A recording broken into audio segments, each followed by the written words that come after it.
Il y a un an, au même WeShareFest, blockchain était sur toutes les lèvres. Un an plus tard, il y a quelques manifestations assez importantes d'utilisation de la technologie blockchain. Ethereum en est l'une d'entre elles. Et effectivement, le fonds DAO qui est en cours de levée au moment où on parle, a déjà levé 130 millions de dollars pour créer un fonds qui va être complètement décentralisé. Qu'est-ce que ça veut dire? Ça veut dire que concrètement, toutes les personnes qui ont investi dans ce fonds vont avoir un certain nombre de parts et donc de votes qui correspondent à ces parts. Et de la même manière que, sous le principe de la sagesse de la foule, ces gens vont décider ensemble d'où l'argent va être investi. Et des curateurs vont être ceux qui vont justement sélectionner les startups ou les projets dans lesquels investir.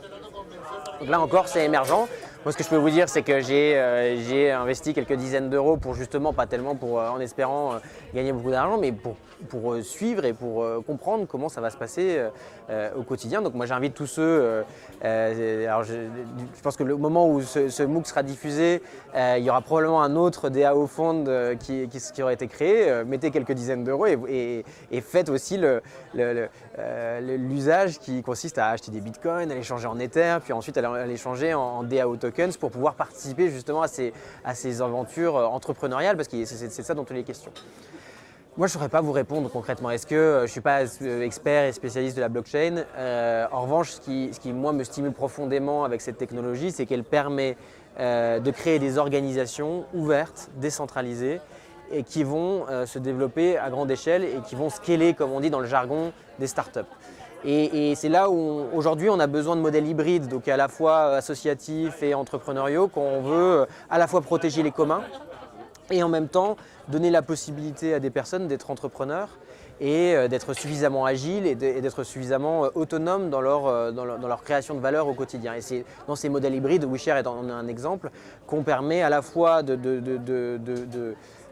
protéger tout ce qui est créé, qui a une dimension d'intérêt général, et en même temps de laisser suffisamment d'autonomie et de liberté aux principaux contributeurs.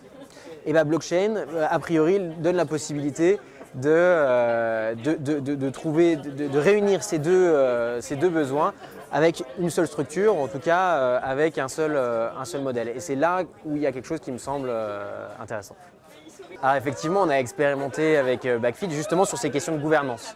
Et c'est là où c'est intéressant, c'est de se dire, en fait ça nous a fait beaucoup réfléchir sur là où était la valeur. Parce qu'à partir dans une organisation centralisée, par exemple, une personne va proposer un intervenant, et cet intervenant va être la personne la plus appréciée au WeShareFest, qui va faire que l'année suivante, 50 personnes vont revenir. L'intérêt avec cette technique-là, c'est que vous allez pouvoir tracer toutes les contributions et ensuite, éventuellement, si vous le choisissez, rémunérer les personnes en fonction de la qualité de leur contribution et en fonction de l'évaluation par les pairs. Moi, ce qui m'a semblé le plus intéressant, c'est l'exercice qui a été celui-là et l'obligation qui a été la nôtre de nous interroger sur effectivement les espaces où la valeur est générée et comment est-ce que cette valeur est redistribuée au sein d'une organisation comme la nôtre.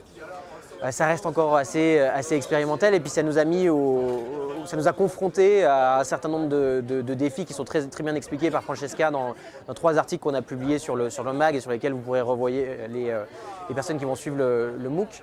Mais effectivement, ça nous interroge sur la façon dont on organise aujourd'hui le travail et dont on pourrait l'organiser demain. Et probablement que blockchain sera une solution qui permettra de rendre possible, encore une fois, des organisations plus horizontales. Et qui dit horizontale dit laissant plus de place à l'autonomie et permettant une valorisation des contributions beaucoup plus juste que ça peut être le cas aujourd'hui dans la plupart des organisations structurées de manière extrêmement verticale.